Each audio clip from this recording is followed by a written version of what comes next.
오늘도 하나님께서 이 찬양을 통하여 영광 받으신 줄 믿습니다. 예, 감사합니다. 옆분들과 인사합니다. 사랑합니다. 반갑습니다. 환영합니다. 잘 오셨습니다. 예, 오늘따라 다들 이뻐 보이시는 것 같아요.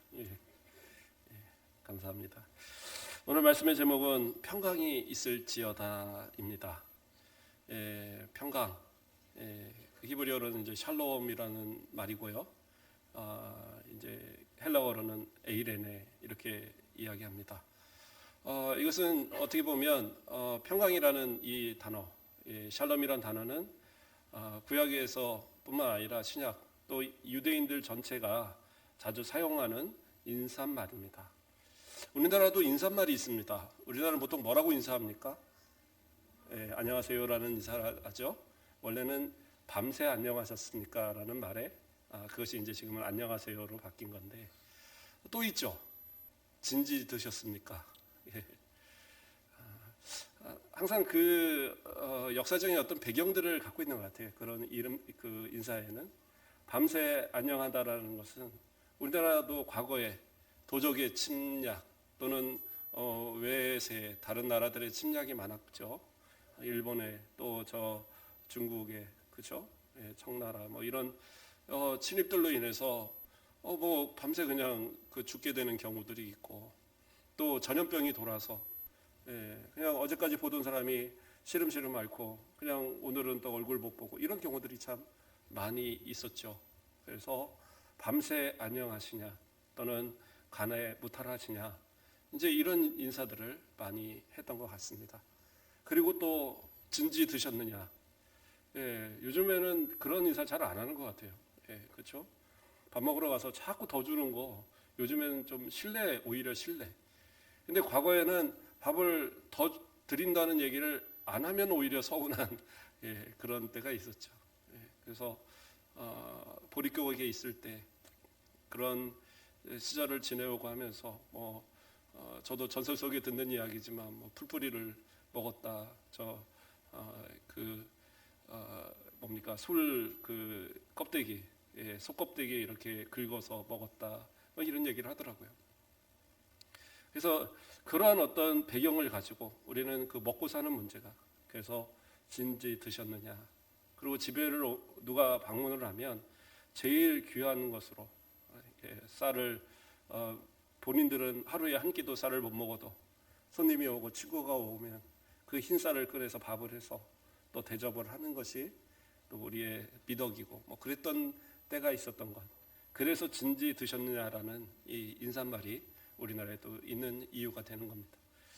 예전에 어떤 분이 그랬다는 얘기를 들었었습니다. 보릿고개 가지고 있었을 때에 어떤 그래도 좀 잘 산다는 집을 좀 누가 놀러 갔는데 오랜만에 친구가 왔다고 흰쌀로 밥을 해서 그 밥을 이렇게 차려주더라는 거예요. 그래서 그 차려주는 밥을 이렇게 받아서 먹으려고 하는데 문 틈에서 우리 뭐 앞에 있는 현서나 태희보다는 좀 어린 아이들이겠지만 그 아이들이 문틈으로 보면서 저 손님 밥 남기면 내 거, 저 손님 밥 남기면 내 거 그러더라는 거예요. 그러니까 옛날에 또 밖으로 컸잖아요. 무지 커갖고 요즘 공기 같은 건 한 3-4개는 들어가는 그런 크기였잖아요. 그래서 그거 먹고 그러고도 더 먹고 그랬는데, 이거를 이제 오랜만에 보는 이 쌀밥에 이 흰 쌀밥이니까 너무 좋아서 이걸 다 먹어야 되는데 저희 아이들이 저기 밖에 있는 아이들이 저거 손님 남기면 내 거 그러니까 정말 차마 다 먹을 수 없어서 한 2숟갈 남겼다라는 그런 얘기를 들은 기억이 있습니다. 어쨌든 그러한 인사, 아까 얘기했지만 유대인들에게 있어서는 바로 이 샬롬이란 평강이라는 것이 또 그들의 인사가 될 수 있는 배경이 있죠. 그들이 애굽에서 출애굽에서 가나안에 들어온 뒤로 그들이 과연 항상 행복한 날만 살았느냐, 적과 꿀이 흐르는 땅에서 기분 좋게 살았느냐? 아니, 계속 외부에 저 뭐 미디안에 블레셋에 또 뭐 이 가나안 원주민들의 그런 여러 그 침략에 항상 시달려야 됐어요. 열심히 곡식을 다 그 준비해 놓으면 그것을 갖다가 그냥 순식간에 빼앗기는 애들이 태반이었던 거예요. 그래서 평강이라는 이러한 것이 그들에게선 대단히 중요한 거예요. 아무 일 없었느냐? 평강했느냐? 그렇죠? 혹시 뭐 빼앗기지는 않았느냐? 뭐 이런 인사가 서로 가운데 항상, 그래서 서로에게 평강을 이렇게 빌어주는, 샬롬을 빌어주는 그러한 인사들이 있었고, 지금도 이제 그러한 인사들을 많이 하고 있습니다. 역사적으로도 왕정이 시작되고도 사실은 다윗 왕이나 솔로몬 왕 때를 제외하고는 그렇게 평안할 때가 없었어요. 북이스라엘 남유다가 나뉘고도 항상 전쟁, 항상 약탈, 이러한 것들이 끊이지 않았던 것이 유대인들의 모습이었습니다. 예. 또 우리가 잘 알다시피 70년의 포로 생활도 했고, 결국에는 또 멸망당했다가 다시 이제 회복당하는 그런 모습도 있었고요. 그러한 이제 계속적인 침략 속에 그들은 평강이라는 것이 대단히 중요했다라는 거죠. 오늘 본문에 보면, 오늘 본문은 아니죠. 죄송합니다. 사사기에 보면 기드온이라는 사사가 나옵니다. 근데 그 기드온의 이야기 가운데 처음으로 성경에 여호와 살롬이라는 단어가 나와요. 사사기 6장 24절을 보면 기드온이 여호와를 위하여 거기에 제단을 쌓고 그것을 여호와 살롬이라 하였더라, 이렇게 나옵니다. 여호와 살롬. 그래서 평강의 하나님, 이러한 의미로서 고백을 했어요. 그 자신이 쌓은 제단을 여호와 살롬이라고 그렇게 이름을 진 거예요. 근데 왜 그렇게 되었느냐? 이때는 이제 미디안의 그런 어떤 침략과 또 그러한 그 약탈을 당하고 있을 때입니다. 조금만 이게 모아서 마당에서 뭔가 이 타작이라도 할 것 같으면 순식간에 와서 뺏어 가버리는 그런 상황이었어요. 그러니까 기드온이 머리를 이제 고민을 한 거예요. 이 타작에서 하다가 사람들한테 걸리면 또 이거 뺏어가고 할 텐데 어떡할까 하다가 걷어들이는 이것을 이제 어쨌든 탈곡을 해야 되는데, 그래서 그것을 어디 가서 하느냐? 포도주 틀에서 합니다. 포도주 틀. 그러니까 포도주 틀이라고 그러니까 우리처럼 꾹꾹 짜는 게 아니라 넓은 그런 그 땅을 파서 만들어 놓은 넓은 곳에다가 포도를 넣어놓고 그냥 지지 밟는 거예요. 이렇게 막 밟아서 이 국물을 뭐라고 그럴까요? 그 액을 이렇게 빠져나오도록 해서 그게 이제 포도주 틀입니다. 그러니까 이렇게 깊이 들어가 있는 거죠. 깊이 들어가 있는 그곳에서 몰래 거기서 이제 그것을 타작을 하고 있는 거예요. 그랬을 때 누가 나타났느냐? 여호와의 사자가 나타났습니다. 여호와의 사자가 나타나서 그에게 하는 말이 뭐냐? 사사기 6장 12절을 보면 여호와의 사자가 기드온에게 나타나 이르되 큰 용사여 여호와께서 너와 함께 계시도다, 이렇게 얘기합니다. 그러니까 지금 이 어떤 분들은 이 기드온이 대단한 것이라도 한 것처럼 지혜를 발휘해서 포도주 그 틀 안에서 탈곡을 하고, 근데 아니에요. 두려워서 무서워서 숨어서 그걸 한 거예요. 안 뺏기려고 결국에는 한 건데, 그런데 거기다 대놓고 여호와의 사자가 나와서 하는 얘기가 뭐예요? 큰 용사여라고 얘기를 합니다. 그러니까 이러한 이제 말을 들으면서 좀 기가 찬 거죠. 여호와의 사자가 와서 그런 얘기를 하니까. 근데 도대체 하나님 이렇게 함께 하시면 어떻게 이런 우리가 약탈을 당하고 이런 일이 있습니까? 하고 이제 이런저런 얘기를 나눴어요. 그리고 나서 16절에 여호와께서 그에게 이르시되 내가 반드시 너와 함께 하리니 내가 미디안 사람 치기를 한 사람 치듯 하리라. 그러면서 이 여호와의 사자가 여호와께서 말하시는 걸로 갑자기 바뀌어요. 그러면서 여호와께서 말씀하시는데 뭐라고 그래요? 내가 반드시 너와 함께 하리니, 반드시 너와 함께 와서 저 미디안을 다 물리치도록 그렇게 만들어 주겠다라고 그렇게 약속을 하시는 거예요. 그런데 생각을 해보니까 이걸 잘 못 믿겠는 거예요. 그거 어떻게 믿겠어요? 자기는 무서워서 지금 이렇게 한 구석에 있고 그러는데. 그러니까 뭔가 증거를 보여주십시오. 그러니까 가서 너 그럼 가서 좀 먹을 걸 갖고 와라. 그러니까 예, 제가 준비해 올 테니까 좀 기다리십시오.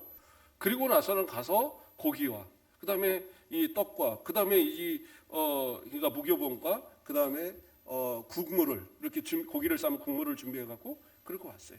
그러니까 그 앞에 있는 반석에다 대놓고 자 거기다가 무교병 얹어놓고 거기다 고기 얹어놓고 거기다 국물 부어. 그러니까 완전히 적셔놓은 상황이죠. 그때에 여호와의 사자가 지팡이를 갖다 딱 대니까 어떻게 해요? 반석 위에서 불이 나와서 그걸 싹 살라버렸어요. 그러니까 이분이 하나님이시구나. 그때 이제 깨달은 거예요. 그래서 두려워서 막 떨고 있으니까 그때 뭐라고 얘기하시냐? 예, 너는 안심하라. 두려워하지 말라. 죽지 아니하리라. 이렇게 이야기하셨어요. 그러니까 이제 그리고 여호와의 사자는 사라졌고 거기다가 제단을 쌓고 그래서 여호와 살롬 이렇게 이름을 지은 거예요. 근데 여호와 살롬이라고 지었던 이름에 그러면 왜 이름을 그렇게 지었느냐? 두 가지죠. 하나는 우리가 지금 아는 말대로 하나님을 보았음에도 여호와의 사자를 보았음에도 죽지 않았다라는 거. 그리고 두 번째로는 하나님이 뭐라고 그러셨어요? 너와 함께 하신다고. 두려워하지 말라는 거죠.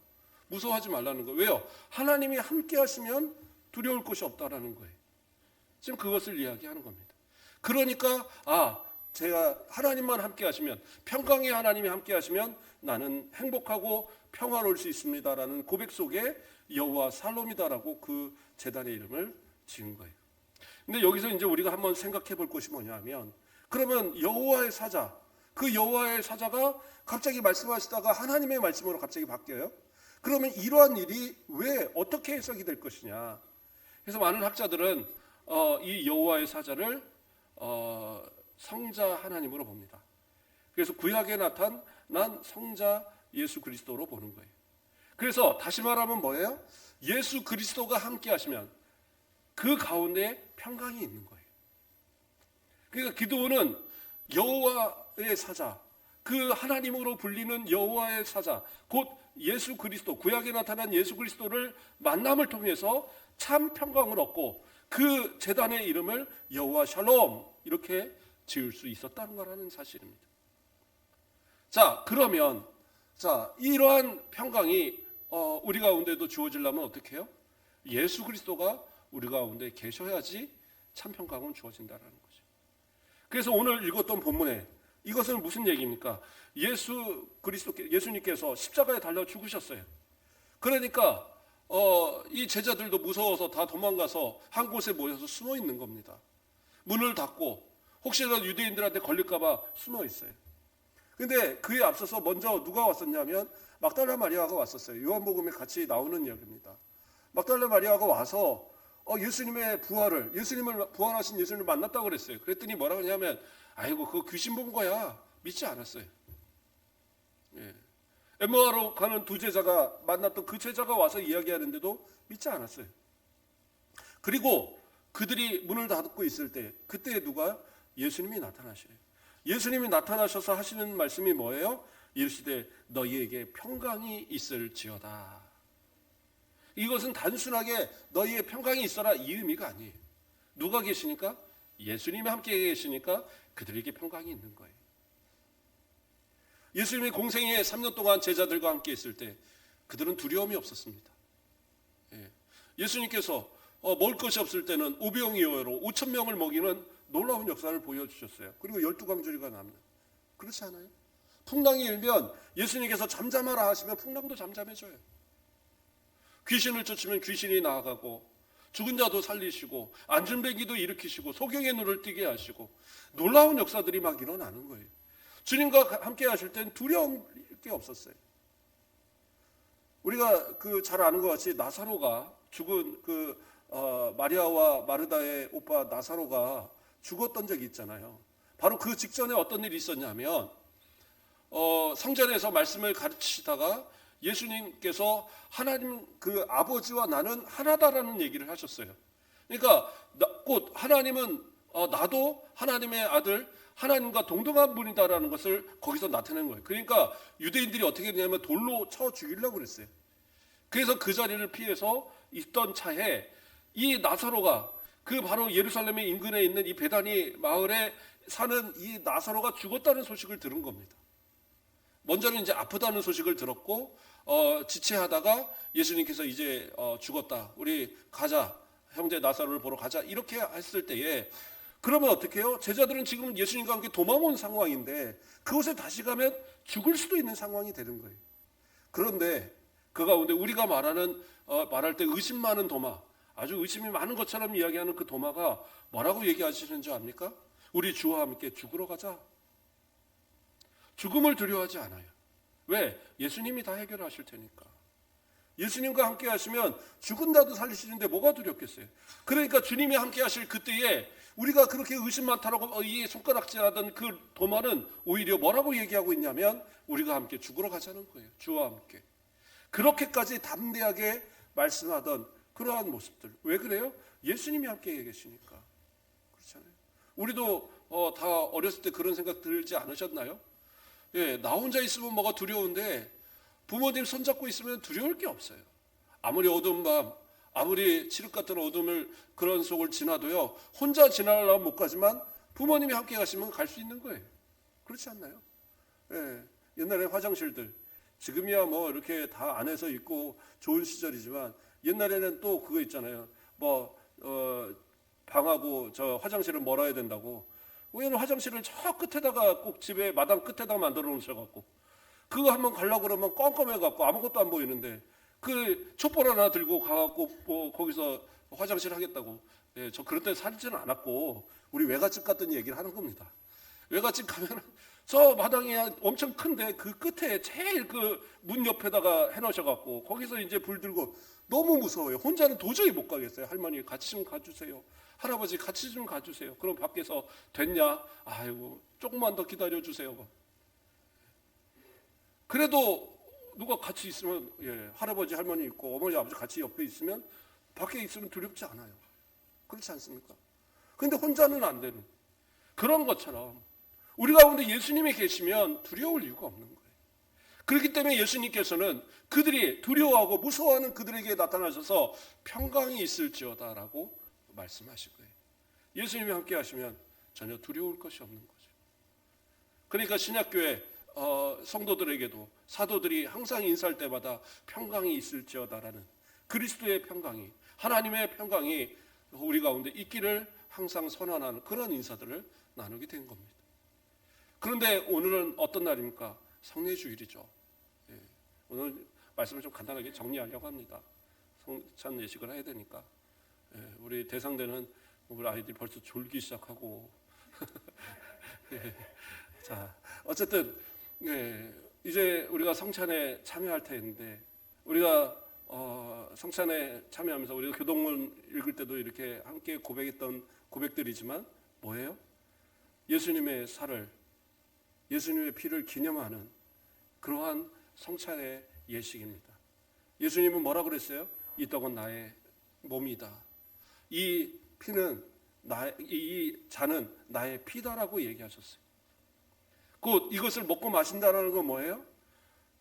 너희 안에 내가 거하고 너희가 내 안에 거하는 그러한 것이다라고 얘기하셨어요. 곧 성찬에 참여한다라는 건 뭐냐? 예수님과의 신비한 연합이에요.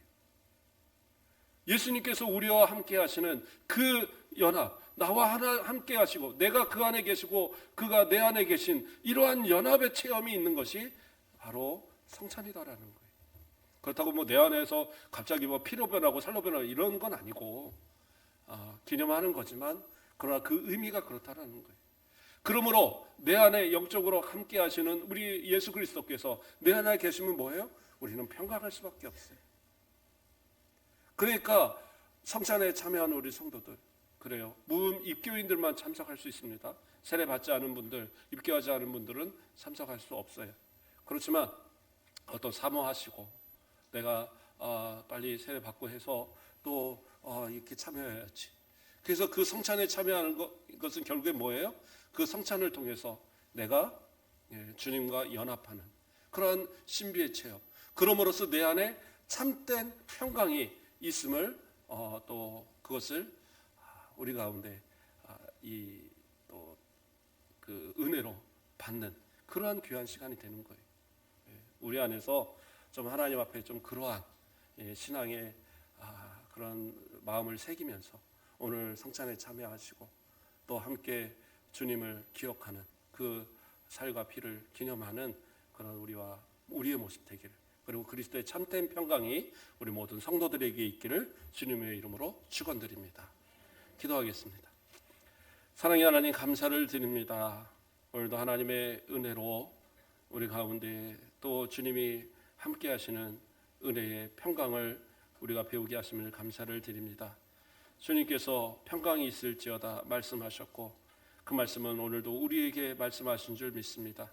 우리 성도들의 모든 삶이 평강하게 하시고 그리스도께서 친히 함께 하시며 또 성찬에 참여하는 모든 성도들에게 주님의 그 피와 살을 대하며 모두가 주님의 그 영적 연합의 신비를 누릴 수 있는 복된 역사가 있도록 인도하여 주시옵소서. 감사합니다. 예수 그리스도의 이름으로 기도드립니다. 아멘.